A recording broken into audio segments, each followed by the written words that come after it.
Adjustment जैसे use करते हैं। जैसे भैया ने क्वेश्चन की आवश्यकता है, मान लीजिए 2 रोटी की आवश्यकता है और अपने पास एक ही रोटी है, तो एक रोटी खा के भाई समाधानित हो जाओ, इस तरीके से यूज होता है। यहाँ जो समाधान कह रहे हैं कि कोई भी घटना मान लीजिए हो रही है, 2 रोटी की आवश्यकता है तो 4 कमाओ, 2 अपने लिए खाओ और 2 को बांट के खुश हो, ये समाधान है। अच्छा, तो जितनी चादर उतने पैर, ये समाधान नहीं है। तो जितने पैर उससे दुगने चादर, और एक चादर एक्स्ट्रा गेस्ट आ जाए तो उसको अपनी चादर में नहीं सुलाओगे। बढ़िया। हेलो सर, नमस्ते। हाँ।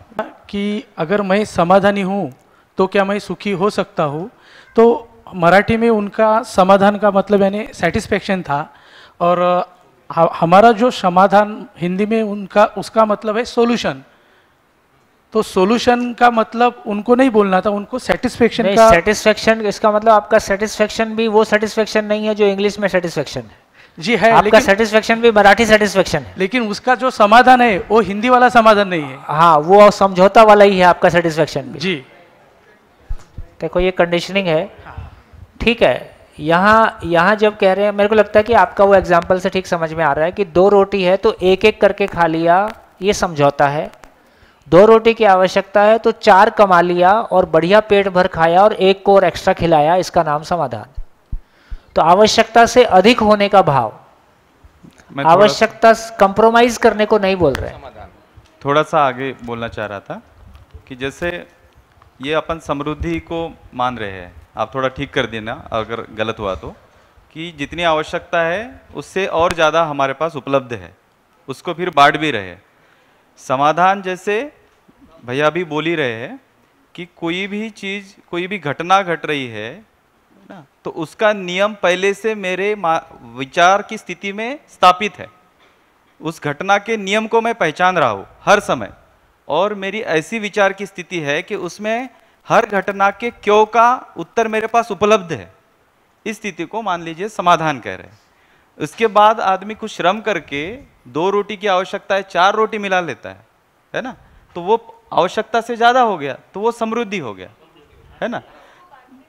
उसमें उसको बांटने की जो स्थिति है उसमें फिर म्यूचुअल फुलफिलमेंट जो है वो भी अब समाधान का एक्सप्रेशन है, तो वो सुख है ना। तो ये समाधान, सुख जो है वो समाधान का एक्सप्रेशन है ना। ऐसा इस तरीके से देख सकते हो, ठीक है। एक मिनट ऐसा करते हैं, चल रहे।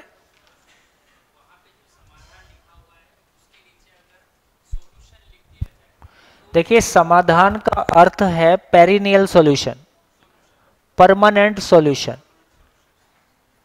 नेचुरल सॉल्यूशन, या नेचर का नियम, प्रकृति के नियम के अनुसार जीना।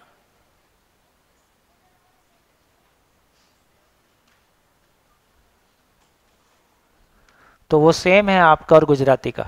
गुजराती में भी यही है, समाधान मतलब समझौता, इसलिए वहां समझण शब्द इस्तेमाल करते हैं, समाधान के साथ में समझण बोलते हैं। चलिए, हो गया। हमने क्या चर्चा करने की कोशिश की?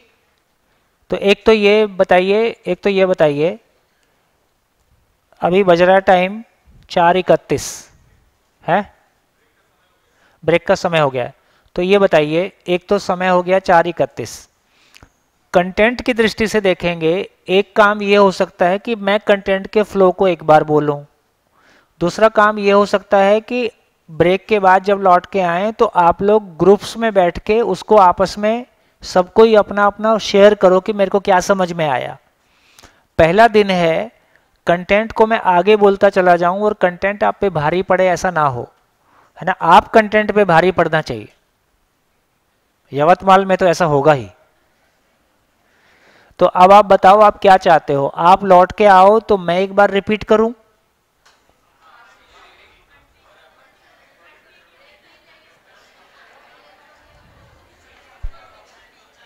है?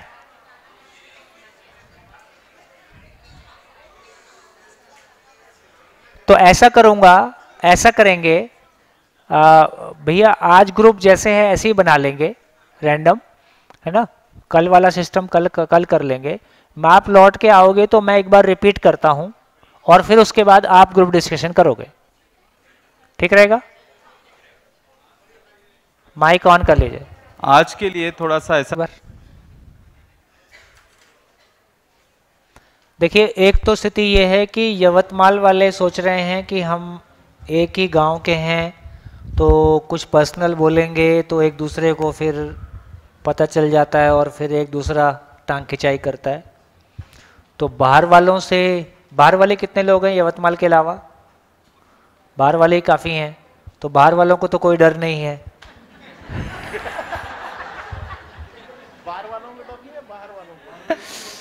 तो बाहर वाले कम से कम खुल के बोलें ज़िंदगी पे, अपनी पर्सनल चीज़ें फ्लोर पे लेके आएँ, धीरे से इनको भी वो शर्म या वो थोड़ा सा जो गैप है वो नहीं रहेगा।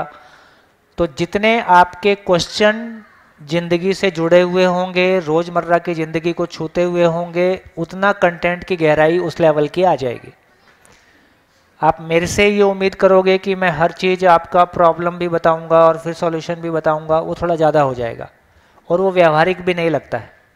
तो आपकी तरफ से बिल्कुल, अच्छा आज पहला दिन है, शुरू का 2 दिन लगता है, किसी दर्शन पे बात करना चाह रहे हैं, दर्शन का कैनवस आप तक बनने में 1 से 2 दिन का समय लग जाता है।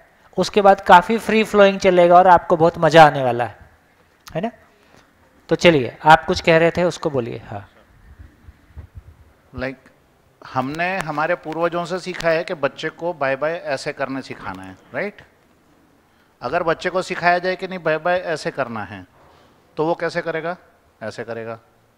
तो who is going to decide कि सही क्या है? एग्जाम्पल, आपको बताया गया है ABCDEFGH, राइट? ये आपको बताया गया है, इसलिए आपके दिमाग में ये नोशन है। अगर आपको बोला जाए कि भाई स्टार्ट ही PQRST यहाँ से होगा, देन एम आई क्लियर? मेरा क्वेश्चन क्लियर है सब लोगों के लिए? तो एक तो ये हो गया कि जो हम चर्चा करने की कोशिश कर रहे हैं कि किसी चीज़ का सही और गलत का, अभी भी मैंने ब्रेक के पहले भी जस्ट ये बोला, सारी लड़ाई इस बात की है कि चलेगी किसकी। वो लड़ाई मेरे मन के अंदर भी चलती है, मेरा एक मन, 2 मन, दिल, दिमाग, और वो सास बहू के बीच में भी है, बाप बेटे के बीच में भी है, और पति पत्नी के बीच में भी है, और 2 देशों के बीच में भी है।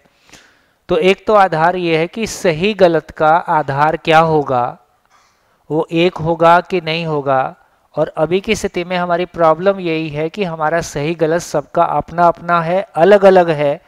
बच्चों को लग रहा है कि माँ बाप हमको नहीं समझ पा रहे हैं, माँ बाप को लगता है कि बच्चे बिगड़ रहे हैं। ये तमाम तरह की समस्याएं अपने तरीके से चल रही हैं। इस बीच में हम जितनी बात अभी तक की है, तो मैं ये कोशिश करता हूँ, एक बार ये टीनेजर ने कुछ शेयर किया, करोगे? बोलो, माइक दो इनको। अब तुम चिंता ना करो, माँ की चिंता मत करो, तुम, मैं हूं ना। मम्मी पापा ना हर बात पर रोक टोक करते हैं। अगर फ्रेंड्स के साथ बाहर जाने का होगा तो नहीं, नहीं जाने का, सेफ्टी नहीं है, ऐसा बोलते हैं हर बार। हाँ, तो फिर क्यों नहीं जाने देते फिर वो हमें? ठीक बात है, बात बिल्कुल ठीक है। देखो, बात इनकी ठीक है कि ये वही करना चाहते हैं जिसमें हमको सुख मिलता है। तो दोस्तों के साथ घूमना फिरना, बात करना, हम उम्र में वो आकर्षण, वो सब कुछ जो कुछ रहना है रहेगा ही। इधर माँ बाप को लगता है कि हमारे बच्चे सेफ नहीं हैं, और कल को तुम ही जब माँ बनोगी, और तुम्हारे बच्चे जब इतने बड़े होंगे, तो तुम भी यही कह रही होगी। और तुम तो कम से कम थोड़ी बहुत सुन ले रही हो, तुम्हारे तो बिल्कुल सुनने वाले नहीं हैं। इसलिए तो शादी करने के नहीं, करियर बनाने का सिर्फ। हाँ, तो शादी करने की नहीं है, ये नया थॉट बहुत कॉमनली आया है। शादी करनी है, करियर बनाना है, करियर का मतलब पैसा आना है, और आप पैसे के साथ नहीं जीते हो, प्यार के साथ जीते हो। yes. तो अल्टीमेटली आपको प्यार ही कमाना होता है, पैसा तो साथ में हमारी आवश्यकता के रूप में चलता है। तो बेटा, ये कुछ भी करो, जिंदगी से कितना भी भाग दौड़ लो, जिंदगी माफ़ नहीं करती है। तो एक बार जिंदगी समझ में आ जाए, फिर हम हर जगह में संतुलित हो सकें, धीरे धीरे वो रास्ता निकल आएगा। मैं ऐसे बच्चों को, यंग बच्चों को देखता हूँ, जिनकी पूरी फैमिली ने शिविर कर लिया। आज उनके माँ बाप उनके साथ टोका टाकी नहीं कर रहे हैं, क्योंकि उनको पता है कि वो सोच पा रहे हैं। कहीं ना कहीं आपके बिहेवियर से माँ बाप को भी एक लेवल का कॉन्फिडेंस गेन हो जाता है कि अब ये तय कर सकती है कि कहाँ जाना है, कहाँ नहीं जाना है, किसके साथ में उठना है, कितनी बात करनी है, नहीं करनी है। तो एक लेवल का कॉन्फिडेंस दोनों को आने की ज़रूरत है, एक के आने से नहीं चलेगा। तो जहाँ पूरी फैमिलीज वर्कशॉप में आ रही हैं और जहाँ पूरी फैमिलीज में रोज़ बैठ के इस तरह की चर्चाएं हो रही हैं, धीरे धीरे वो कॉन्फिडेंस गेन हो रहा है। अभी पीछे हमारे वो ना शिल्पा दीदी के पिताजी थे शायद, हाँ जी, उनको माइक दीजिए, दीजिए दीजिए माइक दीजिए। कॉमन है वो सब, घर घर की कहानी है जो आप कह रहे हैं, जनरल क्वेश्चन है? हाँ हाँ, उससे मैं समझ गया, मेरा प्रॉब्लम सॉल्व हो गया उसका। हाँ जी जी, बढ़िया। तो लगभग स्थितियां ये हैं, तो एक पूरे परिवार के समझने से चलेगा। फाइनली तो यही होगा, उससे कम में समझौता ही होगा, रास्ते तो नहीं निकलेंगे। ऐसे कम परिवार हैं जिनकी पूरी फैमिलीज आज और अभी शिविरों में आ जा रही हैं और उनमें भी कोई रातों रात परिवर्तन नहीं आएगा, उसमें भी एक प्रोसेस, एक ड्यू टाइम लगता ही है। बाकी कल क्या होगा? कल ये होगा कि हम स्कूलों के माध्यम से यदि इस बात को दे पाए तो आने वाली सभी पीढ़ियों में चला जाएगा, तो फिर वो प्रॉब्लम नहीं आएगी जो आज हमारे सामने। आज ऐसे कितने बच्चे हैं जो अपने माँ बाप को लाना चाहते हैं, माँ बाप नहीं आ रहे हैं। कितने पतियां हैं, पति हैं, पत्नी को लाना चाह रहे हैं, पति पत्नी को लाना चाह रही है और नहीं आ पा रहे हैं। तो अभी की परिस्थितियां सभी घरों की एक जैसी नहीं रहेंगी, सब घर में अलग अलग परिस्थितियां ही रहेंगी। लेकिन कल यदि हम इसको शिक्षा में ले आए तो फिर शिक्षा में सभी के लिए उपलब्ध हो जाएगा, वो कल की स्थितियां वो बन सकती हैं। चलिए, तो मैं एक ऐसा मान के रिकैप करता हूं कि हम दोबारा से एक बार, कुछ लोग बताया गया कि दोपहर में लंच के आसपास आए हैं, और मैं सभी के लिए ये कहना चाहूँगा कि एक बार दर्शन की हम बात कर रहे हैं तो बेस बनने में 2 दिन लगेगा। 2 दिन के बाद हम बहुत फ्री फ्लोइंग चलने वाले हैं और आपने जैसा सोचा नहीं होगा वैसा बहुत सारा मज़ा आपकी ज़िंदगी में हर तरीके का एक कॉन्फिडेंस बिल्डिंग और एक क्लैरिटी और एक सब कुछ आने वाला है, लेकिन हम साथ साथ चल पाएँ। चलिए, हम इस पूरी चर्चा को 3-4 भाग में कर रहे हैं। यदि मैं इसको कहूं तो एक ये कर रहे हैं कि भाई हम चाहते क्या हैं, इसके बाद हम चर्चा करेंगे कि हम कर क्या रहे हैं।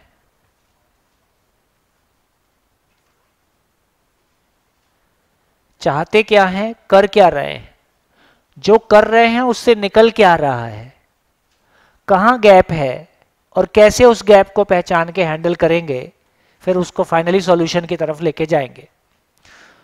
तो हम क्या चाहते हैं, इसको लेके हमने सुबह से अभी तक कुछ बात की है। अभी ये लगता है कि हम चाहते भी अलग अलग हैं, हम सबकी चॉइस उम्र के हिसाब से, परिस्थितियों के हिसाब से बदलती रहती है, ऐसा हम मानते हैं। लेकिन ये देखने का एक तरीका है, उसी को जब हम बर्ड व्यू से देखते हैं तो पता चलता है कि सारी दुनिया के लोग एक ही चाहते हैं, बच्चा बूढ़ा जवान, कि वो हमेशा खुश रहना चाहते हैं। और वो खुश रहना चाहते हैं और हमेशा खुश रहना चाहते हैं। ये सबके साथ कॉमन है। इसको आप बदल के देख सकते हैं क्या? आप कुछ भी कोशिश करें, आप इसको बदल नहीं सकते, क्योंकि ये सभी धरती के सभी लोगों के लिए एक समान कोई चीज़ काम करती है। तो हमेशा खुश रहना चाहते हैं तो क्यों नहीं रह पाते हैं? क्यों नहीं रह पाते हैं? हमें पता चला कि हमारे भाव और विचार में लोचा है। लोचा समझते हो? गड़बड़ है ना? हमारे भाव और विचार में कुछ गड़बड़ है। क्या गड़बड़ है? भाव में कोई अभाव है, विचार में कोई समस्या है, भूतकाल की पीड़ा है, वर्तमान से विरोध है, भविष्य की चिंता है, इसी का नाम दुख है। और यदि मैं भावपूर्ण हूं और मेरे विचार में समाधान है, इसी का नाम सुख है।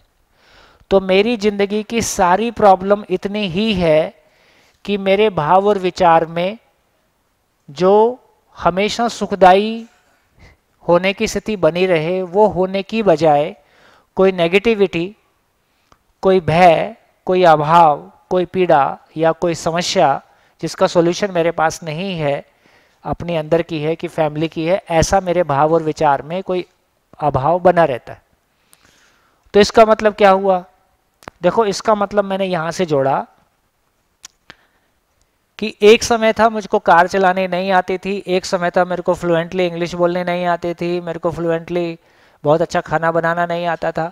तो एक समय था मुझको कुछ काम नहीं आते थे, मैंने मेहनत किया, उनको सीख लिया, तो पता चला कि उन कामों के बारे में मेरे को सोचना ही नहीं पड़ता है। मैं गाना गाते हुए, गाना सुनते हुए, बातचीत करते हुए बढ़िया गाड़ी ड्राइव कर सकता हूँ, इसमें कोई दिक्कत नहीं है, क्योंकि मेरे को वो काम अब आता है। तो जिस तरह से मैं बहुत बढ़िया गाड़ी चला सकता हूँ और उसमें कोई एक्सीडेंट नहीं होता है, उसी तरह से मैं मेरे भाव और विचार की गाड़ी भी चला सकता हूँ। ये भी एक सीखने के लायक, समझने के लायक दुनिया है, जिसको कि समझा जा सकता है और किया जा सकता है। ये इस अनुसंधान की फंडामेंटल उपलब्धि है। जिस तरीके से मैंने शिविर को शुरू किया, मैंने कहा कि कुछ भी मानने के लिए नहीं कहा जाएगा। जैसे साइंस में हम पढ़ते हैं तो कैसे पढ़ते हैं? साइंस में थोड़ी ना हम करते हैं कि आइंस्टीन को अगरबत्ती लगा के आइंस्टीन को अगरबत्ती दिखाते हैं, हे आइंस्टीन तुम ध्यान रखना, तुम्हारा नियम यूज़ कर रहे, है ना? ऐसा आइंस्टीन को नहीं बोलते। नियम सीधा सीधा लिखा हुआ है, नियम समझ में आता है तो नियम के आधार पे हम कुछ सोच सकते हैं। और आइंस्टीन के नियम या ये सारे नियमों के आधार पे हम चांद तक पहुंच गए, हमने सैटेलाइट बना लिया, हमने सब कुछ कर डाला। तो इसका मतलब है कि समझना ही पूजा है ना? समझ पाए तो उसके अनुसार हम चल पाए। तो जिंदगी में भी जो ये हम बात कह रहे हैं कि जो पेरेंट्स और बच्चों के बीच में कन्फ्लिक्ट किस बात का है, वो कह रहे हैं कि देखो तुम ऐसा मत करो, वो कह रहे हैं कि तुम ऐसा करो। ऐसा करना या नहीं करना हमको, हमारे हिसाब से हमको ठीक नहीं लग रहा है। वो दोनों को ठीक लग जाए तो किसको दिक्कत? भी दोनों को एक समान ठीक लग जाए कोई बात तो फिर कहाँ दिक्कत है? दिक्कत यही है कि जो वो बोल रहे हैं हमको ठीक नहीं लग रहा है, जो हम सोच रहे हैं वो उनको ठीक नहीं लग रहा है। साइंस में हमको ऐसा कहाँ बोलते हैं कि तुम ऐसा मानो, तुम ऐसा करो। वो कहते हैं कि देखो ये मान के चलो, लास्ट में बोलते हैं हैंस प्रूव्ड। हैंस प्रूव्ड हो गया, अब किसकी हिम्मत है कि नहीं मानेगा? तो इसका मतलब है कि हैंस प्रूव्ड के तरीके से क्या हम जिंदगी पे बात कर सकते हैं? क्या हम हर चीज को जिंदगी की कसौट हैंस प्रूव्ड के तरीके से कर सकते हैं? इसलिए हमने कहा कि यदि नेचर में नियम है, यदि नेचर में जो कुछ भी है यूनिवर्सल है, तो मानव भी एक नेचुरल एंटिटी है। इसलिए मानव के बारे में भी जिस तरह से हम जड़ संसार के बारे में बात करते हैं, यूनिवर्सल, लॉजिकल, है ना, प्रैक्टिसेबल, अंडरस्टैंडेबल, वेरीफाइबल, उन्हीं तरह से हम मानव के बारे भी बात कर सकते हैं। इसलिए जिंदगी को क्लासरूम में लाया जा सकता है। इस कॉन्फिडेंस के साथ हम जिंदगी पे चर्चा कर रहे हैं कि हाँ, हम फिजिक्स और केमिस्ट्री की तरह से जिंदगी को भी क्लासरूम में ला सकते हैं। तो हमने कहा कि भाव और विचार की दुनिया, तो यहाँ से निकल के आ गया कि मेरे सुख दुख का कारण सामने वाला नहीं है। सामने वाला मेरे को डायरेक्टली दुखी करता है कि उसकी वजह से मेरा भाव और विचार प्रभावित हो जाता है? सामने वाले के कारण आपका भाव और विचार प्रभावित हो जाता है, तो इसका मतलब है क्या सभी लोग दूसरों से एक समान प्रभावित होते हैं? है ना? तो मैं सामान्य, क्योंकि हम दिल्ली स्कूल एजुकेशन के साथ में काम करते हैं तो लगातार टीचर्स, प्रिंसिपल्स आते रहते हैं। तो एक प्रिंसिपल ने 10 टीचर्स को बुला के एक समान डांटा। 10 के 10 एक समान दुखी होते हैं कि उसमें से एक सुसाइड कर लेता है और एक हंस के निकल जाता है, बोले पागल हो गई है ये। ऐसा भी हो सकता है। इसका मतलब क्या हुआ? और ये भी हम देखते हैं कि कल तक हम जिन चीज़ों से जैसा प्रभावित होते थे, आज वैसा प्रभावित नहीं होते हैं। इसका मतलब हम भी बदल रहे हैं। यहाँ से ये समझ में आता है कि भाव और विचार की दुनिया कोई ऐसी दुनिया है जिसको समझपूर्वक बदला जा सकता है। भाव और विचार की दुनिया कोई ऐसी दुनिया है जिसको समझपूर्वक ठीक किया जा सकता है, बदला जा सकता है।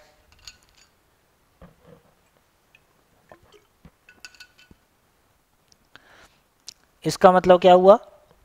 इसका मतलब यह हुआ कि भाव और विचार की दुनिया पे हम यहाँ पे आ गए कि समस्या बराबर दुख है, समाधान बराबर दुख है। फिर हमने यहाँ एक बात करना शुरू किया था कि भाव और विचार को बदला जा सकता है। इसके मैं कुछ एग्जाम्पल आपको देके आपको ही भरोसा दिलाता हूँ कि कैसे बदल सकते हैं। मैंने आपसे पूछा हम समस्याओं से दुखी होते हैं कि नहीं होते हैं? सबने हाथ उठाया। अभी कोई नहीं उठा रहा है, अभी कोई ऐसा लग रहा है जैसे सुन ही नहीं रहा है ना? है ना? क्योंकि अब ये क्लैरिटी में आपके आ गया है। अब देखो सुबह से अभी तक में आपके भाव और विचार में चेंज हुआ कि नहीं हुआ? कितने लोग कह सकते हैं सुबह से अभी तक के हमारे भाव और विचार में चेंज आया? ठीक है, तो इससे समझ में आ गया यदि एक दिन में ही इतना काम हो सकता है तो साल 2 साल जम के मेहनत कर लिए तो यार जिंदगी पार हो सकती है, ये रोना गाना बचेगा ही नहीं, है ना। ये दुनिया बहुत हंसती खेलती हुई हो सकती है। कोई माँ बाप क्यों अपने बच्चों की जिंदगी में दुख देना चाहेंगे? क्यों पति पत्नी एक दूसरे की जिंदगी में दुख देना चाहेंगे? क्यों हमने अपनों से दुख पाया, अपनों को दुख दिया? क्या हम ऐसा चाहते हैं? कौन बच्चे अपने माँ बाप को दुख देना चाहते हैं? कोई ना बच्चे माँ बाप को दुख देना चाहते हैं, ना पति पत्नी एक दूसरे को दुख देना चाहते हैं। हम कोई किसी को दुख देना नहीं चाहते हैं, लेकिन सुखी होने की हमारी योग्यता नहीं है, हमारी वो क्लैरिटी नहीं है, इसलिए हम कुछ ऐसा करते हैं या प्रतिक्रिया में कुछ ऐसा होता है कि सामने वाला हमसे परेशान होता है और हम भी होते हैं। तो हमने कहा कि समस्याओं से दुखी होते हैं कि नहीं होते हैं? तो अब बताओ जिंदगी में समस्या आए कि नहीं आए? और फिर पुराना सॉफ्टवेयर बीच में बोल देता है। तो अब ये सॉफ्टवेयर बदल गया है, किसी किसी का दोनों साथ साथ चल रहा होगा। तो अब ये समझ में आ गया कि समस्याएं मात्र इस बात की सूचना है कि आपका समाधान का टैंक खाली हो गया है। ये सूचना पता चले कि नहीं चले? पता नहीं चलेगा तो कहीं भी जंगल में खड़ा हो जाऊंगा, कहीं भी अटक जाऊंगा। तो समस्याएं मुझको मात्र ये बता रही हैं कि देखो तुम्हारा समाधान इतना ही था, तुम्हारे पास और समाधान नहीं है, जाओ कहीं से समाधान लेके आओ ताकि आगे जिंदगी चल पाए। तो इससे ये समझ में आया कि समस्याएं मेरे भीतर के अधूरेपन को मेरे को बता रही है। अधूरापन पता चलेगा तो मैं उसको पूरा करूंगा। तो समस्याओं का आना मेरे विकास के लिए, मेरे विकसित होने के लिए एक आवश्यक प्रोसेस है। तो समस्याएं मेरे को दुखी करने के लिए नहीं आती हैं, समस्याएं मेरे विकास के लिए, मेरे आगे बढ़ने के लिए प्रोसेस है, और ये एक नेचुरल प्रोसेस है। जैसे भूख लगती है, हमको भूख लगती है, पता ना चले तो क्या होगा? कुछ खाएंगे नहीं। हम शरीर में चोट ना लगे तो क्या होगा? फिर तो माई बोलेगी बेटा हाथ कहाँ छोड़ा है, क्योंकि आपको तो पता नहीं चला कहाँ कट के गिर गया, है ना। तो शरीर में चोट लगती है तो शरीर स्वस्थ रहता है, चोट लगने से दर्द होता है, तो शरीर में दर्द होता है तो शरीर स्वस्थ रहता है। भूख लगती है तो शरीर को बनाए रखते हैं। दुख होता है, जिसको हम दुख कह रहे हैं वो दुख नहीं है, जिसको हम दुख कह रहे हैं वो समाधान के ना होने की स्थिति है। तो यदि मेरा माइंडसेट पलट जाता है कि ये दुख नहीं है, समाधान का ना होना है, तो मैं उसमें दुखी नहीं होऊंगा, मैं सॉल्यूशन को सोचूंगा, सॉल्यूशन के ढंग से देखूंगा। तो हमने एक बात देखी कि एक बार हम कह रहे थे कि समस्याएं से हम दुखी होते हैं, तुरंत आ गया नहीं, बल्कि समस्याएं क्या हैं? मेरे ज्यादा सुखी होने का औजार हैं, साधन है, मैकेनिज्म है। दोनों में कितना फर्क पड़ गया? समस्याएं मेरे दुख का कारण है कि समस्याएं मेरे ज्यादा सुखी होने का कारण है? केवल देखने का तरीका, देखने का तरीका बोलते हैं ना, नजरें बदलती हैं तो नजारे बदल जाते हैं। तो यही वो नजरें हैं और यही नजारे हैं। वही चीजें जो कल तक खराब लगती हैं वही ठीक लगने लगती हैं। अब क्या हो गया? फिर हमने एक एग्जाम्पल और लिया कि मानव गलतियां नहीं करता है, मानव गलतियों से नहीं सीखता है। तो ये कितनी बड़ी अपनी लर्निंग है कि हम जिनको हम गलतियां कह रहे थे वो सही तक पहुंचने के लिए लर्निंग था। हाँ, ताली अच्छे से बजा लो।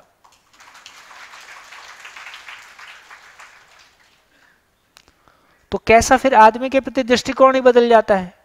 अभी आदमी को हम क्या, वो शर गलती का पुतला है, ये अक्सर हो ही जाती है। अरे यार आदमी गलती का ही पुतला है, ये गलतियां ही करने के लिए पैदा हुआ है। नहीं भाई, ये सही करने के लिए पैदा हुआ है, ये किसी ऊंचाई को छूने के लिए पैदा हुआ है, ये किसी महिमा को प्रकट करने के लिए पैदा हुआ है। तो आदमी के प्रति हम उन अभिभूत नजरों से देखें, यार क्या बड़ी चीज को देख रहे। किसी प्लेनेट पे जाएं, अभी तो बोलते हैं ना पानी मिल गया, पानी मिल गया, खुश होते हैं। वहां आदमी चलता हुआ मिल जाए तो कैसा होगा? हाँ यार, आप बैठ चाय पियेंगे। आदमी चांद पे जाए, मंगल पे जाए और वहां चाय कॉफी पहले से मिल जाए, क्या खुशी होगी। और यहां चाय वाय सब पिला रहे तो तुम नाराज हो रहे।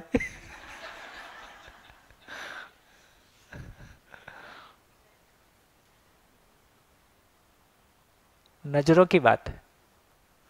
कभी कभी इस प्लेनेट पे ऐसे चलिए जैसे आप अकेले हों, है ना। इस प्लेनेट को ऐसे देखिए कि आपने पहली बार देखा हो। इस प्लेनेट के हर फूल को, हर पौधे को, हर फ्रूट को, पूरी कायनात को एक उस हम टेकन कंडीशनड माइंड से देखते हैं। कंडीशनड माइंड से देखते हैं तो उसकी ब्यूटी को अप्रिशिएट नहीं करते। तो शायद इससे सुंदर प्लेनेट अभी हमारे पास नहीं है ना।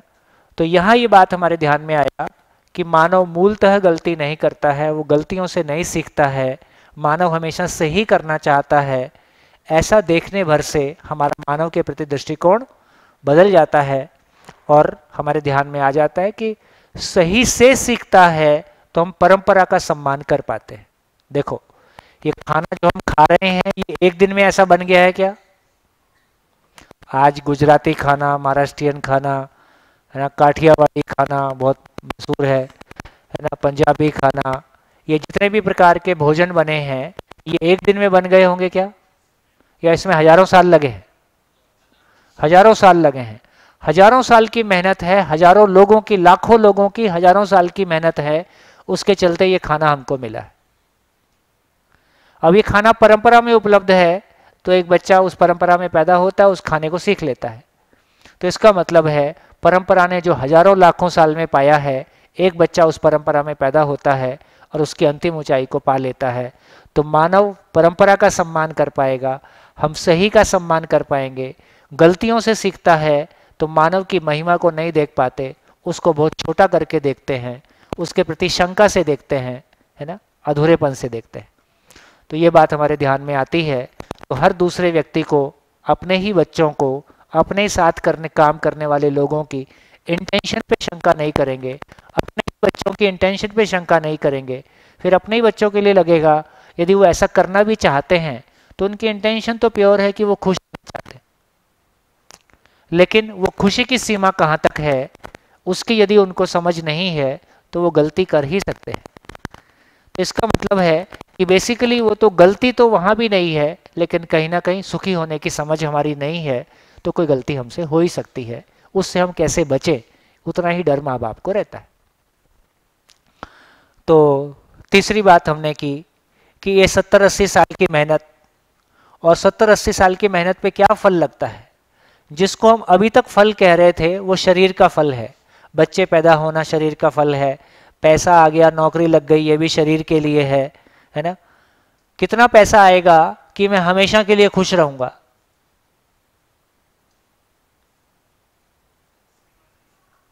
कोई सीमा नहीं। कौन सा पद आ जाएगा कि मैं हमेशा के लिए खुश हो जाऊंगा? आप कितने सुंदर हो जाओगे, वो विश्व सुंदरी होती है ना, सुंदरा तो होता नहीं। ऐसे होता है, मिस्टर वर्ल्ड भी होता है। मिस्टर वर्ल्ड बॉडी से होता है ना, और मिस सुंदरी जो है वो सुंदरता से और कुछ योग्यता से, जो भी उसका टेस्ट होता होगा। अब दोनों की शादी करा दे, अब तो खुश रहेंगे? अभी भी कोई गारंटी नहीं। तो इसका मतलब है जिन चीजों को अभी तक हमने, है ना, तो कितने सुंदर होंगे, कितना पैसा होगा, कितना पद होगा, क्या इनसे हमेशा के लिए खुशी मिलेगी, हमेशा के लिए आदमी खुश रह पाएगा? तो इसका मतलब है कहीं तो गैप है। तो जिन चीजों को अभी तक हमने जिंदगी की उपलब्धि के रूप में देखा था, वो तमाम उपलब्धियां, वो तमाम फल शरीर पे लगने वाले फल हैं कि वो सही अर्थों में मानव पे लगने वाले फल हैं? वो तो शरीर पे लगने वाले फल हैं। तो मानव पे लगने वाला फल क्या होगा? पहले भी कहा, फिर से रिपीट किया कि कुल मिला के हर मानव, मेरी फैमिली का और मेरी फैमिली में आने वाले, बाहर से आने वाले, या मेरी फैमिली कहीं बाहर जाए, तो सभी लोग हमेशा खुश रहें, है ना। उसी को दूसरी भाषा में कहा, मैं नित्य शांत रहना चाहता हूँ, मैं कोई भी नेगेटिविटी से प्रभावित ना हूँ, कोई भी चीज़ से मुझको डर ना लगे, कोई भी चीज़ से भय नहीं लगे, तो मैं नेगेटिविटी से मुक्त और सकारात्मक की निरंतरता, पॉजिटिविटी की निरंतरता के साथ हो जाऊं। तो इसका मतलब है ये कोई फल मुझ में लगता है। और हमने बात किया था कि जिंदगी पे लगने वाले फल के प्रति विश्वास। अभी देखो, पैसे के लिए हम सारी जिंदगी दौड़ लेते हैं। अभी यदि उपलब्धि के रूप में देखें तो हम पैसे को ही उपलब्धि मानते हैं, और पैसे से गाड़ी आ गई, मकान आ गया, फ्रिज आ गया, एसी आ गया, इनको उपलब्धि के रूप में मानते हैं।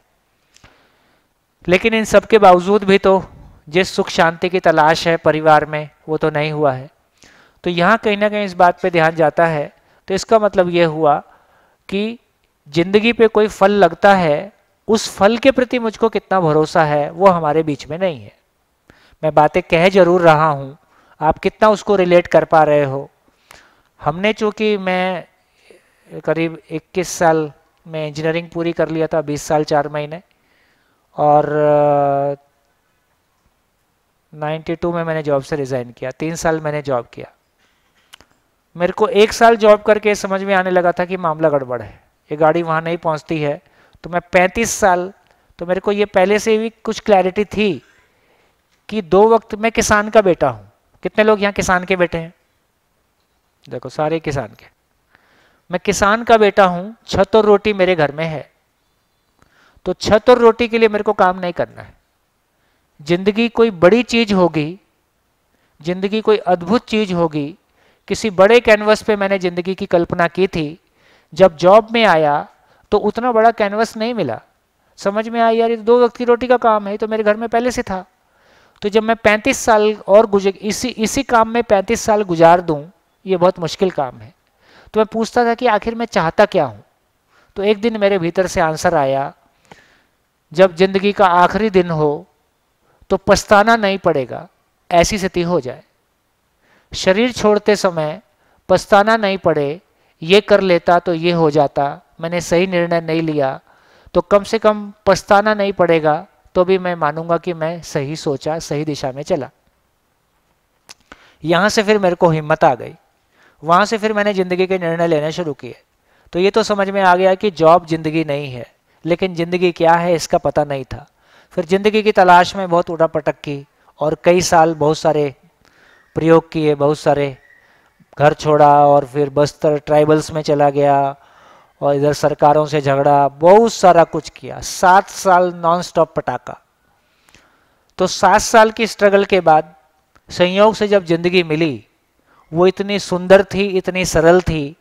जब मैंने पहली बार शिविर किया तो मैं 3 दिन सो नहीं पाया खुशी के मारे। क्या खुशी, ये जिंदगी इतनी सरल हो सकती है, जिंदगी इतनी इजी हो सकती है, ये जिंदगी की तमाम समस्याओं से आदमी मुक्त हो सकता है। थोड़ा बाहर खिला ले, बाहर खिला ले, उधर उधर ले जाए। तो मैं आपको ये भरोसा दिलाना चाहता हूं। तो इसका मतलब यह हुआ कि जिंदगी मुश्किल नहीं है, जिंदगी का एड्रेस हमारे पास नहीं है।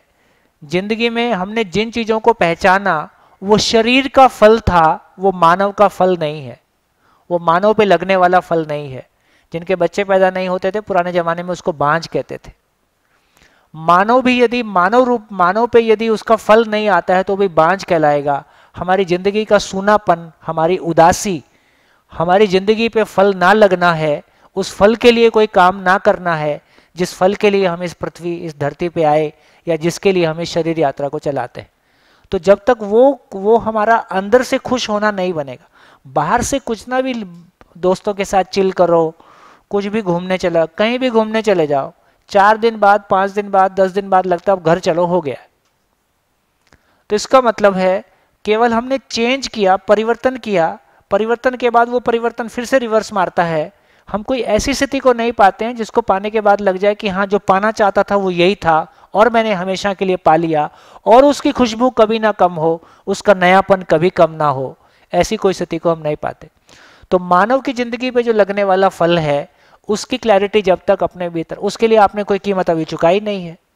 इसलिए मैं शब्दों से भी कहता हूं तो आप कितना उसको इमेजिन कर पाते हो, जबकि फल आपका ही है, वो जिंदगी आपकी ही है। हो सकता है आने वाले 6 दिनों में हम उसको ज़्यादा बेहतर विजुलाइज कर पाएँ और ज़्यादा बेहतर उसको कंसीव कर पाएँ कि हाँ वाकई में जैसा मैं चाहता था इस बारे में बात हो रही थी। तो फल के बारे में मैंने बात किया, तो मैंने क्या बात किया, 3 बातें मैंने कही। अपनी जिंदगी का फल पता हो, उसका प्रोसेस पता हो, और कोई मेंटर हमारे साथ हो तो जिंदगी उतनी ही आसान है जैसे हाथ में हाथ डाल के हम वॉकिंग करते हुए चले जाते हैं और अपनी मंजिल तक पहुंच जाते हैं। ये जिंदगी में स्ट्रगल का कोई मतलब नहीं है ना। नेचर में स्ट्रगल बना हुआ नहीं है, हमको जिंदगी की समझ नहीं है, इसका नाम स्ट्रगल है।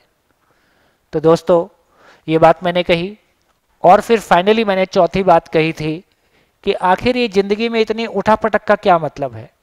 कभी जिंदगी में, मैंने क्या बोला, जिंदगी में 3 ही उठापटक होती हैं, शरीर का बीमार होना, शरीर का स्वस्थ रहना, पैसे का कम होना, पैसे का ज़्यादा होना, मान सम्मान का कम ज़्यादा होना। बस 3 ही काम हो रहे जिंदगी में, चौथा कुछ नहीं हो रहा है। 3 ही काम हो रहे। इन 3 कामों में भी मैं कितना स्टेबल रह सकता हूं, ये तीनों के बावजूद मैं इन तीनों से अलग हूं। मेरा होना, जैसे मैं कहता हूं मेरा शरीर, इसका मतलब मैं शरीर नहीं हूं। मैं कहता हूं मेरा मन, इसका मतलब मैं मन नहीं हूं। मैं कहता हूं मेरे विचार, इसका मतलब मैं विचार नहीं हूं। मैं कहता हूं मेरी, इसका मतलब मैं इच्छाएं नहीं हूं। मैं कहता हूं मेरी समझ, इसका मतलब मैं समझ भी नहीं हूं। तो मैं एग्जैक्टली क्या हूं? यदि मैं केवल शरीर होता तो खा पी के मस्त रहता और टन्न रहता और खुश रहता, लेकिन ऐसा नहीं है। आज हमारे बीच में, मैंने पहले भी कहा, हमने अपनों से दुख पाया कि परायों से पाया, साधन की कमी के कारण पाया कि संबंध की कमी के कारण पाया। संबंध की कमी पैसे की कमी है कि समझ की कमी है? अब ये समझ चीज क्या है? ये एक परिवार में होता तो मान लेते, कम ज्यादा सभी परिवार एक जैसे ही हैं। इसका मतलब इस धरती पे जितना मानव अभी तक इवोल्व हुआ है, वो इवोल्यूशन की जर्नी में यहीं तक पहुंचा है कि उसने शरीर का फल पहचाना है, मानव के फल को नहीं पहचाना। मानव की जिंदगी में लगने वाले फल को नहीं पहचाना है, शरीर के फल को पहचाना है। शरीर को पहचाना है, शरीर के सुख को पहचाना है। मैं बिल्कुल नहीं कह रहा हूं कि शरीर का सुख खराब चीज है, मैं नहीं कह रहा हूं कि धन और पद खराब चीज है, पर ये जो मेरी जिंदगी में जो फल लगता है ये वो नहीं है। इसकी भी मेरी जरूरत है। मेरा शरीर साफ सुथरा हो, सुंदर हो, हमारा खाना पीना भी बढ़िया हो, हमारा मकान भी बढ़िया हो और गाड़ी भी बढ़िया हो और मन भी बढ़िया हो। मन बढ़िया नहीं है, गाड़ी कितनी भी अच्छी हो क्या फर्क पड़ता है? 2 करोड़ की गाड़ी लेके उसमें बैठे वाले लोगों का क्लेश आपस में हो गया है, मानसिक रूप से झगड़ा हो गया है, अब गाड़ी क्या करेगी? मकान में सारा संगमरमर लगा दिया, इधर सारा मरमर रहे हैं, है ना, संगमरमर, इसमें क्या करेगा? तो मन अच्छा है, मन खुश है तो ही फिजिकल चीजों को भी एंजॉय कर पाता है। मन खुश नहीं है तो हम फिजिकल चीजों को भी एंजॉय नहीं कर पाते। तो यहां से ये मतलब निकला। तो 4 चीजों पे हमने बात किया। हम समस्याओं से दुखी नहीं होते, मानव मूलतः गलतियों से नहीं सीखता, सही से सीखता है। मानव की जिंदगी पे कोई फल लगता है और उस फल को पहचानने का प्रोसेस ये घटनाएं हैं। घटनाएं क्या हैं? ये सारी घटनाओं में जब स्वास्थ्य कम ज्यादा हुआ, संबंध कम ज्यादा हुआ, पैसा कम ज्यादा हुआ, तो मैं कितना घबराया, कितना स्टेबल रहा। इन सारी परिस्थितियों में मैं स्टेबल कैसे रहूं, ये मेरी जिंदगी पे फल लगता है। बात पहुंच रही? बात पहुंच रही? ये सारी बदलती हुई परिस्थितियों के बावजूद मैं नहीं बदलता हूं, मैं स्टेबल रहता हूं, मैं अप्रभावित रहता हूं। मैं अप्रभावित रहता हूं तो मुझको अपने ऊपर गर्व होता है, यार मैं स्टेबल हूं। और मैं छोटी छोटी बात पे रोने गाने लगता हूं तो मुझको अपने ऊपर गर्व कभी नहीं हो सकता कि मैं परिस्थितियों को संभाल सकता हूं। तो इस रूप में मैंने 4 बातें कही। ये 4 बातें होने से इसी को बोल रहे हैं स्वयं के प्रति विश्वास। स्वयं के प्रति विश्वास का मतलब है मेरे को हर परिस्थिति में सॉल्यूशन उपलब्ध है, हर परिस्थिति में मेरे पास सॉल्यूशन उपलब्ध है। इसका नाम स्वयं में स्टेबिलिटी है, इसका नाम स्टेबल स्टेट ऑफ माइंड है, इसका नाम फियरलेस माइंड है।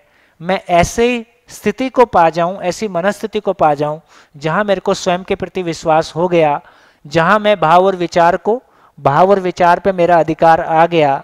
मेरे भाव और विचार दूसरों से प्रभावित नहीं है, मेरे भाव और विचार स्वप्रभावित हैं और वो हमेशा सुखदायी है। ऐसा दूसरा होना चाहता है कि नहीं? दूसरा भी होना ही चाहता है। दूसरा ऐसा होना चाहता है, मैं उसको चाहता ही हूं मदद करना। दोनों के बीच में जो सार्थक आदान प्रदान है, इसी का नाम संबंध में तृप्ति है। स्वयं में तृप्ति आ गई, संबंध में तृप्ति आ गई, संबंध में तृप्ति आ गई, स्वयं में तृप्ति आ गई। अब मैं केवल मेरी गाड़ी से मेरा सम्मान होगा? अब गाड़ी से मेरा सम्मान नहीं हो, गाड़ी मेरे आने जाने का साधन है। फिर मैं वस्तुओं से जोड़ के जब सम्मान को नहीं देखता तो साधन की कमी और साधन की कमी का एहसास मैं दोनों को क्लियरली देखता हूं। आने वाले समय में और इसको विस्तार से देखेंगे। तो हमने कहा एक स्थिति ये हो सकती है कि साधन की कमी है और कमी का एहसास भी है, इसका नाम गरीब है। हमारे परिवार में सर्वाइवल के लिए साधन भी कम पड़ता है और जब मैं दूसरों से कंपैरिजन करता हूं तो मैं अपने आप को छोटा आदमी महसूस करता हूं, इसका नाम गरीब है। साधन की कमी किसी दूसरे को देखने से लग सकती है, लेकिन मुझको लगता है कि कोई साधन की कमी नहीं है, ये एक व्यक्ति का मॉडल हो सकता है ना। इसको हमने थोड़ा सा उधर डाल दिया, साधु सन्यासियों की तरफ डाल दिया। लेकिन एक परिवार ऐसा भी हो सकता है जहां साधन की कमी नहीं है, जहां साधन की कमी नहीं है लेकिन कमी का एहसास दूसरों के साथ कंपैरिजन करके बना ही हुआ है।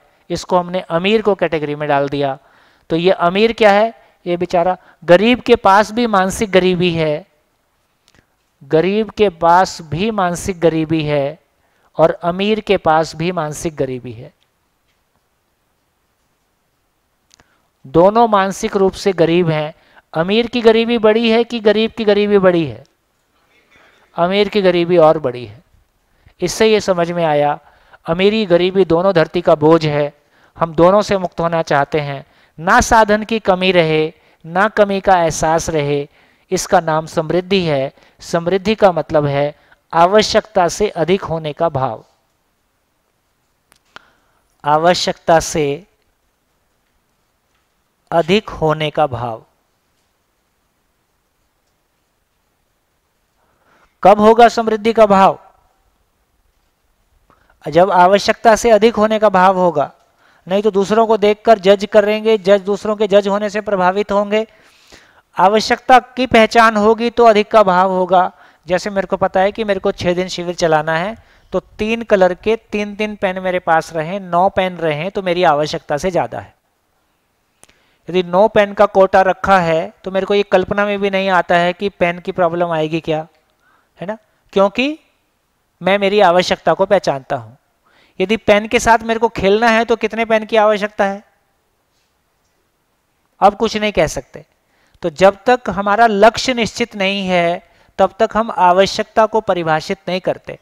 तो इसका मतलब है हमने पहचाना, तो समृद्धि का मतलब है आवश्यकता से अधिक होने का भाव। आवश्यकता को पहचानने के बाद ये भाव आएगा। इसलिए बहुत बढ़िया सूत्र है, समाधान के बिना एक मानव समृद्ध हो नहीं सकता।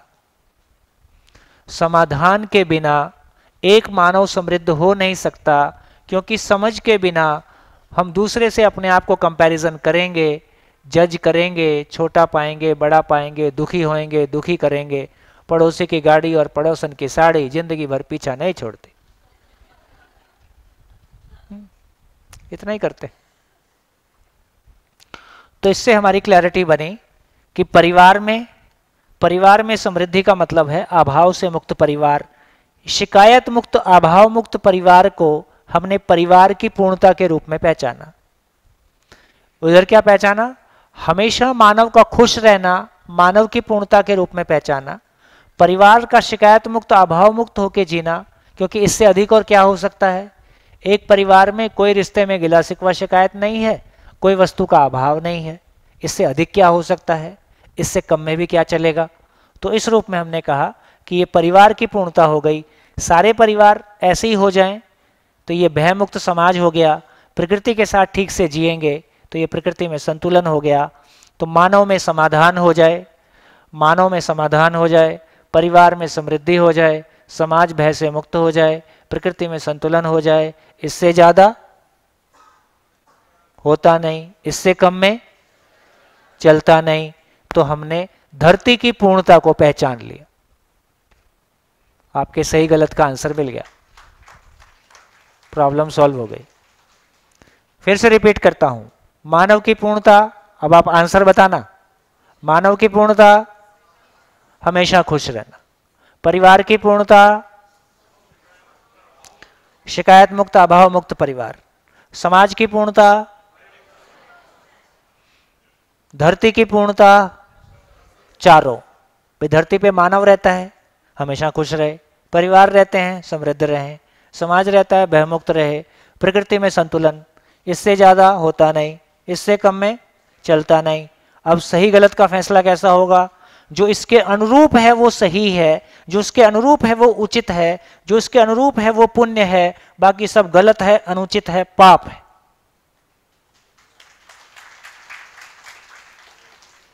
ये ये सार्वकालिक है, सार्वदेशिक है, सार्वभौमिक है। अरे ये बहुत बड़ी, ये मैं बहुत एप्रिशिएट करना चाहता हूं, यवतमाल के प्रति मेरा विशेष प्यार हो गया है।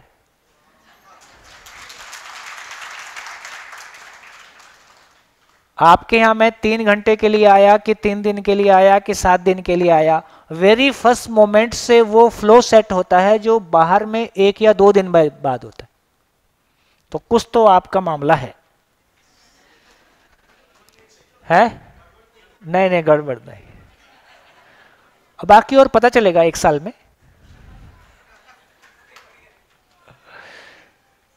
1 साल में पता चलेगा।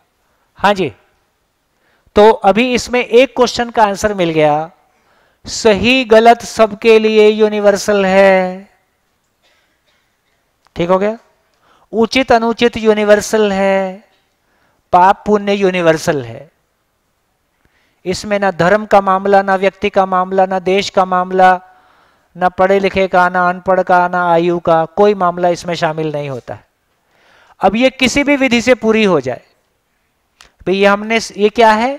ये सर्व मानव अपेक्षाएं हैं, पूरी धरती के सारे लोगों की अपेक्षाएं हैं। अब ये किसी भी तरीके से आप बोलो मुंडी नीचे करके सारी जिंदगी खड़े रहो तो पूरी हो जाएगी, तो ऐसे पूरी हो जाए।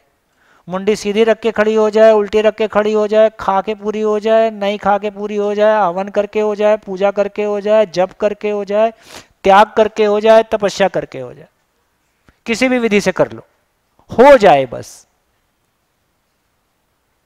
और एजुकेशन से हो जाए तो क्या बुरा। यदि हम एजुकेशन में इंजीनियरिंग कर पाए, मेडिकल साइंस कर पाए, हम कोई चीज को, यदि स्किल को हम ट्रांजिट कर पाए तो हम समझ को भी ट्रांजिट कर पाएंगे। और शिक्षा ही एकमात्र धरातल है जिसने धर्म, जाति और तमाम भेदभाव को घोल के एक कर दिया। बोलिए कितने लोग कह सकते हैं हाथ उठा के कि बात हम तक पहुंच गई, ये बात हम तक पहुंच गई। तो पैसा लक्ष्य है, केवल पैसा कमाना लक्ष्य है कि मानव लक्ष्य है? और मानव लक्ष्य की बात कर रहे हैं तो पैसा उसमें शामिल है कि नहीं? कहां आएगा? समृद्धि में। तो समृद्धि होगी तो स्किल पूर्वक होगी। किसी के पास इंजीनियरिंग का स्किल होगा, किसी के पास मेडिकल का स्किल होगा, किसी के पास मैनेजमेंट का होगा, किसी के पास कोई स्किल होगा, किसी के पास खेती का होगा, किसी के पास गाय का होगा। बढ़िया। तो मैं सोचता हूं कि मैंने इतने ही बात की थी। हाँ, क्यों नहीं। प्रकृति का सहअस्तित्व, इसमें सही बुरा में, पाप पुण्य में बहुत बार ऐसा संघर्ष होता है।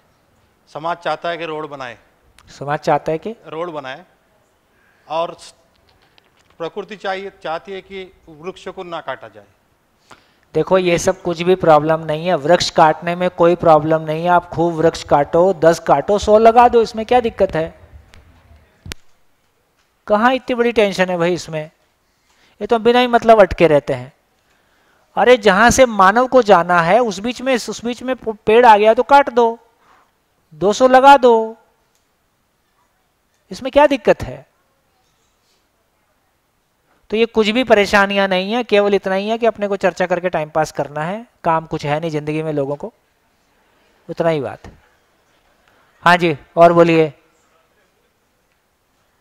Mic mic. हाँ, ये 4 चीजों अब के हाथ पैरामीटर- ऐसे हिलाएं कि ऐसे हिलाएं, दोनों में कोई प्रॉब्लम नहीं। नहीं, मतलब ये 4 पैरामीटर्स पे सही जो उतरेगा उसको आप सही बोलेंगे, पुण्य बोलेंगे, ठीक बोलेंगे। क्या फिर से बोलो? ये जो 4 पैरामीटर्स है, सुख शांति संतोष। हाँ हाँ, सुख शांति संतोष आनंद। तो ये सारे पैरामीटर्स पे अगर कोई चीज खरी उतरते हैं तो ही उसको आप सही बोलेंगे, नहीं तो उसको ऑपोजिट, यानी नहीं प्रकृति तो के वो नियम के आगे। अधूरी है या गलत है। हाँ, दैट इज, यानी जो अभी आपने बोला, तो कोई पर्टिकुलर पैरामीटर एग्जाम्पल के साथ में बताइए, जैसे कि ये चीज इसके वजह से सही है या इसके वजह से गलत है।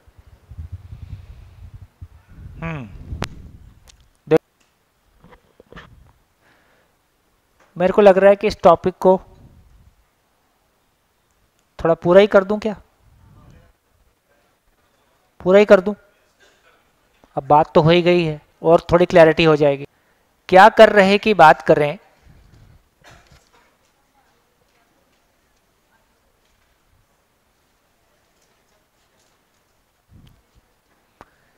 क्या कर रहे हैं, तो एक काम तो हम ये कर रहे हैं बहुत मेहनत के साथ कि हम इंद्रियों से सुख पाना चाहते हैं। इंद्रियों का मतलब है शब्द, स्पर्श, रूप, रस, गंध, आंख, नाक, कान, त्वचा, है ना, ये जो 5 सेंसेस की बात करते हैं। हम इंद्रियों से सुख पाना चाहते हैं और सुख भी कितना पाना चाहते हैं? हमेशा पाना चाहते हैं। एक प्रयास हमारा ये है। दूसरा प्रयास हमारा ये है कि पहचान और सम्मान हमारी जरूरत है, और हम पहचान और सम्मान को कभी हम रूप के साथ जोड़ते हैं, मैं कैसा दिखता हूं, कभी शरीर के साथ बोलते हैं, कभी पद और कभी धन के साथ में जोड़ते हैं, और इन दोनों को पूरा करने के लिए जम के पैसा कमाते हैं। और ये पैसा कमाने के लिए फिर बहुत सारी गलतियां भी होती हैं, फिर जिनकी प्रतिक्रिया होती है।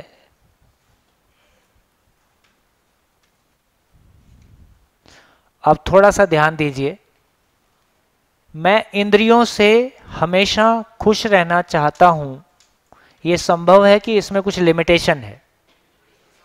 लिमिटेशन क्या है बोलिए, क्या क्या लिमिटेशन है? एक उम्र तक शरीर काम करता है, उसके बाद मैं तो शरीर भोगना चाहता हूं, शरीर साथ नहीं देता है। और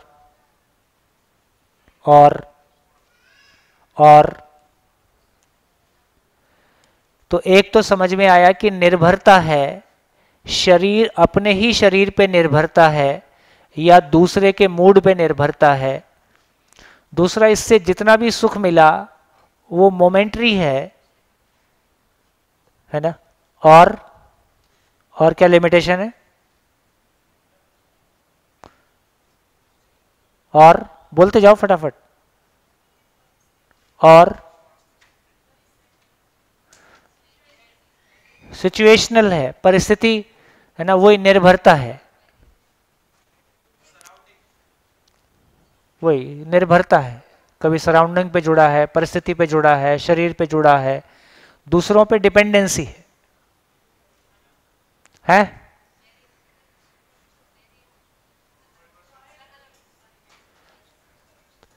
ये सबके लिए अलग अलग है, ये इसका बहुत बड़ा झंझट है। ये सबके लिए अलग अलग है और कभी भी एक नहीं हो सकता है। जो आज एक लगता है, कल अलग हो जाता है। और क्या लिमिटेशन है? एक बड़ी लिमिटेशन है जिस पे अपना ध्यान चला जाए। जैसे यदि आप मान लीजिए बहुत फूडी हैं और बार बार आपको लगता है कि मेरा खाने पे नियंत्रण नहीं है, फिर कसम खाते हैं कि अगली बार से खाना नहीं खाऊंगा, ठीक से खाऊंगा, और फिर पसंद का खाना आ गया, फिर गई भैंस पानी में। तो आपको क्या लगता है? तो अपने लिए क्या कंक्लूजन आता है? इंद्रियों पे मेरा नियंत्रण है कि नहीं है? नहीं है।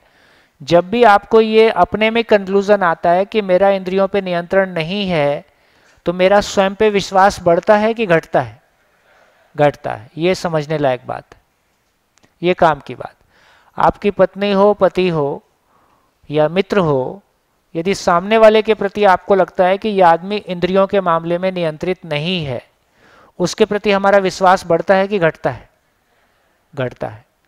इससे एक बात समझ में आ गया कि इंद्रियों के मामले में अनियंत्रित होना ये जीने के प्रति विश्वास के साथ डायरेक्टली प्रोपोर्शनल है कि इनवर्सली प्रोपोर्शनल है? इनवर्सली प्रोपोर्शनल है। तो जितना इंद्रियों के प्रति हम अनियंत्रित होते हैं उतना जीने का विश्वास घटता है, उतना स्वयं के प्रति विश्वास घटता है।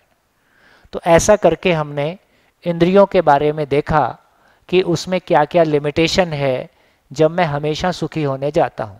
तो क्या समझ में आया? इंद्रियों की औकात है हमेशा सुख देने की, तो इंद्रियों की हैसियत नहीं है कि उससे हम हमेशा किसी सुख को पा सकें। तो एक बात पता चली। कितने लोगों को कंफर्म हो गया ये? हाथ उठाइए। बच्चे, बूढ़े, जवान, सब एक साथ। ठीक। तो इंद्रियों का क्या मामला है? अच्छा लगना है। जैसे मैं कहूं कि आप बहुत अच्छे लग रहे हो, आप तो इतने में खुश हो जाते हो, आप बहुत अच्छे लग रहे हो। अगला सेंटेंस ये है कि आप अच्छे हो नहीं। क्या मतलब हुआ इसका? जब मैं कह रहा हूं कि आप अच्छे लग रहे हो तो किसको बोल रहा हूं? शरीर, कपड़ा, पहनावा, नैन नक्श। तो ये अच्छा लगना हुआ। आप अच्छे हो नहीं, अब किसको बोल रहा हूं? आचरण। आचरण, भाव और विचार। तो आपके भाव और विचार अच्छे नहीं हैं। तो इसका मतलब है अच्छा लगना और अच्छा होने में क्या अंतर है? तो ये दुनिया अच्छा लगने की दुनिया है, ये दुनिया अच्छा लगने की दुनिया है, ये दुनिया अच्छा होने की दुनिया है।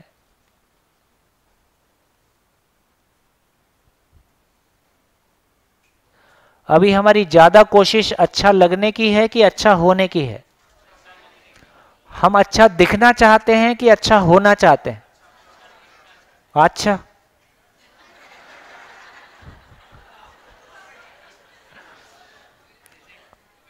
हम अच्छा दिखना चाहते हैं। तो कपड़ा, ब्रांडेड, ये सब क्या तमाशा है? मैं अच्छा नहीं हूं, मैं कोई ब्रांडेड चीज पहनने से अच्छा हो जाता हूं। ये क्या मानसिक दिवालियापन है कि नहीं है? एक कंपनी का ब्रांड लगाने से मैं स्मार्ट बन जाता हूं, ये तो काफी खराब स्थिति है। तो इसका मतलब यह हुआ, इसका मतलब यह हुआ कि अच्छा होना, और जब मैं अच्छा होना अच्छा लगता ही है। अच्छा लगना अच्छा हो ऐसा जरूरी नहीं है, है ना? तो जब अच्छा लगना होता है तो हमेशा ही अच्छा लगता है। इसका मतलब अच्छे लगने की प्रॉब्लम क्या है? तो मनोरंजन क्या है? मनोरंजन क्या है? मानसिक बेरोजगारी। आपके पास अच्छा लगने की दुनिया का दरवाजा नहीं खुला है, इसलिए आपकी सारी दुनिया मनोरंजन में आप मन के लेवल पे कुछ ढूंढते हो। उसमें हर कोई भी चीज टिकती नहीं है। हर 2 घंटे कोई मनोरंजन ऐसा नहीं है जो 3 घंटे से ऊपर चल जाए। पहले 4 घंटे की फिल्म हुआ करती थी, फिर 3 घंटे की हुई, अभी 2 घंटे की हो गई। पहले 5 दिन का मैच होता था, फिर वो T20 हुआ, फिर T10 हो जाएगा, अब पता नहीं क्या हो जाएगा। तो ऐसे हमने देखा, तो एक दुनिया को हमने देखा। अब दूसरी दुनिया की ओर चलते हैं। मेरा पहचान, मेरी सम्मान, मेरा आइडेंटिटी, ये मेरी जरूरत है, ये मेरी मौलिक जरूरत है, मेरी मौलिक आवश्यकता है। तो कभी मैं उसको रूप के साथ जोड़ के देखता हूं, मैं कैसा दिखता हूं, इससे अपनी पहचान को बनाना चाहता हूं। कभी शरीर के साथ, कभी इसमें क्या क्या लिमिटेशन आती है? निर्भरता आती है, क्षणिक है, अलग अलग है। इसमें कुछ और भी स्पेशल है, जैसे, हाँ जी बोलिए बोलिए। हाँ, ये जो कंपैरिजन आता है इसी को बोल रहा हूं। ये कंपैरिजन हमको मार डालता है भैया। तिल तिल करके गाड़ी, लाल बत्ती की गाड़ी रोड से नहीं जाती है, वो कितने लोगों की छाती से गुजर के जाती है आपको पता नहीं है।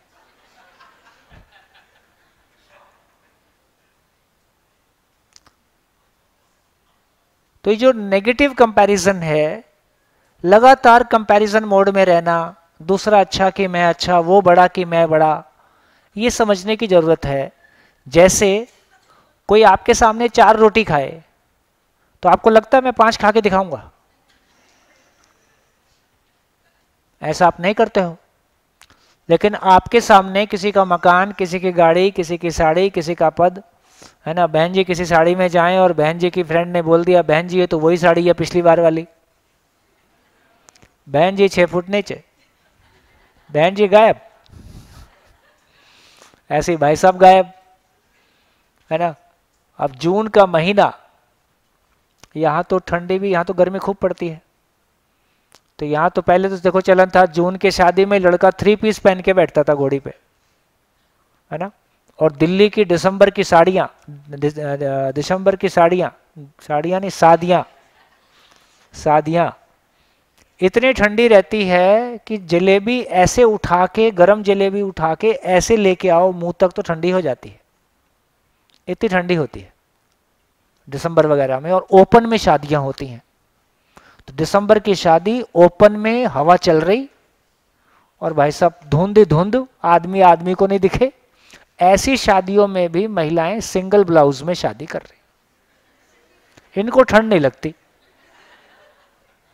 अब ये राज की बात है कि नहीं? तो इसका मतलब क्या है, सारा खेल उतना ही है, चाहे स्त्री है चाहे पुरुष है, कुल मिला तो मानव है, अपनी पहचान और सम्मान की तलाश है। मैं कैसे अच्छा दिखूंगा, वो दिखने वाले भाग में कॉम्प्रोमाइज करना नहीं चाहते हैं। तो ये कंपैरिजन खाने में नहीं आता है, लेकिन साड़ी में आता है, गाड़ी में आता है, मोबाइल में आता है, मकान में आता है। ऐसा क्यों है? क्वेश्चन क्लियर है? हम खाने के मामले में कंपैरिजन नहीं करते, बाकी चीजों में करते हैं। ऐसा क्यों? क्योंकि पेट भर के ये सिग्नल देता है कि अब और नहीं हो सकता है। तो जिन चीजों के बारे में हमारे पास कोई एब्सोल्यूट रेफरेंस है, सही इशारा है, पहचानने का सही तरीका है, वहां हम गलती कम कर रहे हैं। वहां मन की वजह से कुछ गलती हो जाए अलग है, कंपैरिजन में नहीं हो रही है। लेकिन जहां पे कोई एब्सोल्यूट रेफरेंस नहीं है, जैसे भारत में ट्रक के पीछे लिखा रहता है बुरी नजर वाले तेरा मुंह काला। अब ये ट्रक अफ्रीका में जा रहा है तो इसके पीछे क्या लिखा होगा? बुरी नजर वाले तेरा मुंह गोरा।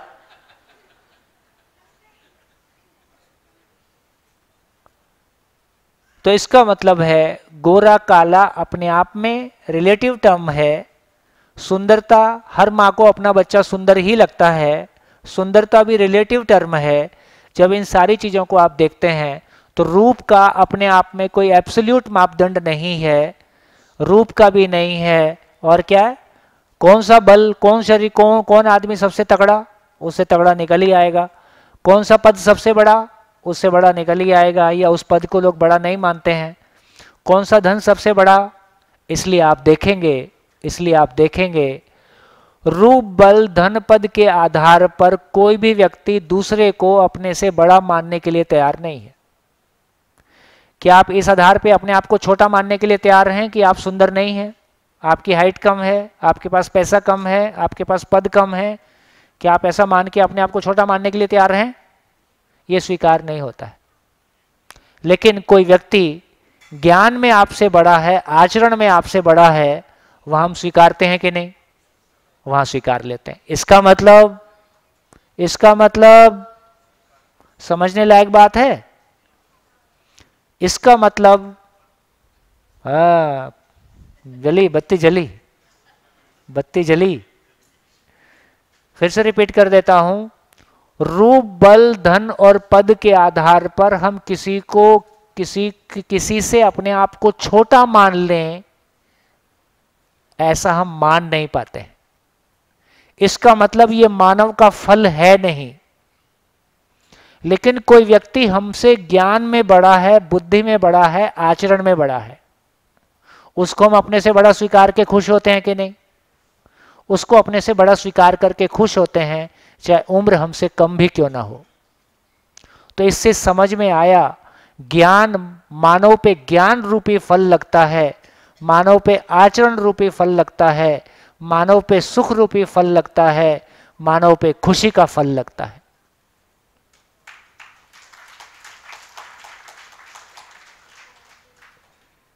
तो अब समझ में आया। और हमने क्या मान रखा है? रूप बल धन पद रूपी फल लगता है। अब इसमें और तमाशा देखो। तमाशा क्या है? तमाशा ये है, पहचान और सम्मान हम कैसा चाहते हैं, स्थायी हो कि अस्थायी हो? पहचान और सम्मान हम चाहते हैं कि स्थायी हो, परमानेंट हो। रूप बल धन पद पहचान, ये सब रूप बल धन पद स्थायी हैं कि परिवर्तनशील हैं? गुड, ये परिवर्तनशील हैं। सारी जिंदगी हम क्या कोशिश कर रहे? हम परिवर्तनशील चीजों से स्थायित्व पाने का असफल प्रयास सारी जिंदगी कर रहे हैं। हम परिवर्तनशील चीजों से स्थायित्व पाने का असफल प्रयास सारी जिंदगी करते हैं। क्या सारी जिंदगी करते हैं? क्या परिवर्तनशील है? शरीर परिवर्तनशील है। मैं क्या चाहता हूं?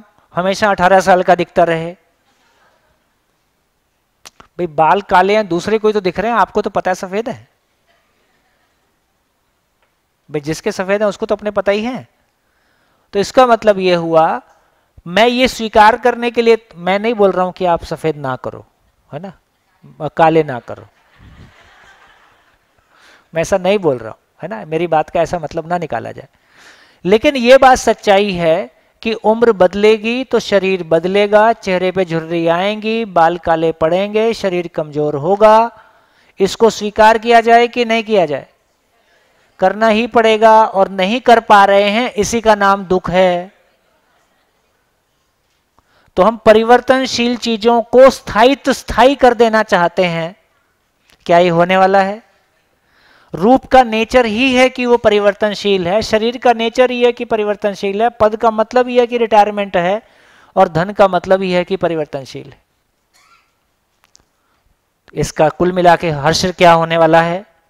इसका हर्ष ये होने वाला है, इंद्रियों से सुखी होने के लिए धन की आवश्यकता है, पहचान सम्मान के लिए धन की आवश्यकता है, धन के लिए कईयों को निपटाने की आवश्यकता है।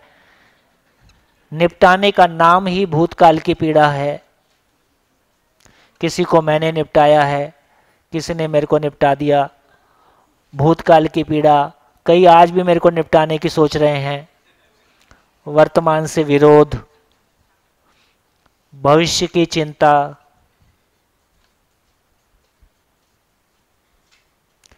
यही युद्ध और संघर्ष, यही युद्ध और संघर्ष मेरे भीतर चलता है और बाहर भी चलता है। बढ़िया। कितने लोग ऐसा जीने की कोशिश कर रहे? कितने लोग ऐसा जीने की कोशिश कर रहे? इसको नाम दिया, इसका नाम है जिंदा रहना।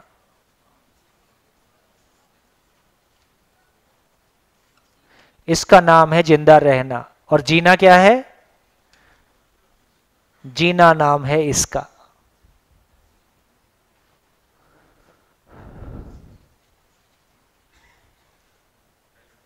छह बजे बंद कर दो।